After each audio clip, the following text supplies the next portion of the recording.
you know, when we were preparing for this interview, you mentioned another little boy, and or a little boy. Are you okay to talk about him? The Yeah, so he was blind, and it was his sister. I think he was like 7 or 8, and his sister came in because his sister was severely malnourished. And so at that time we had a kind of a hospital-based facility, so that severely malnourished children could come. Even when they were not medically compromised, you really had the feeding regime is you can really at that point you could really only do it in a hospital type setting.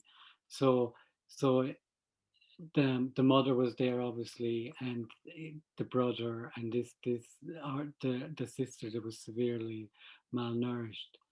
And what was so beautiful, and it's actually the picture on the Facebook page is his hands, um, that how he cared for her, like he was blind himself, and but how he cared and how he kind of that instinctual to look after and to care. And sometimes children like this that are kind of touch children, children with disabilities, or children with that have physical disabilities, it's almost like they tap into kind of a deep empathy and understanding with suffering and hardship.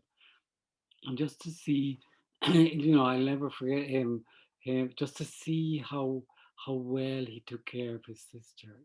It's like this child is blind, and it's all about his sister and taking care, and kind of feeding her. And you just kind of you know eh, and like this is who we are.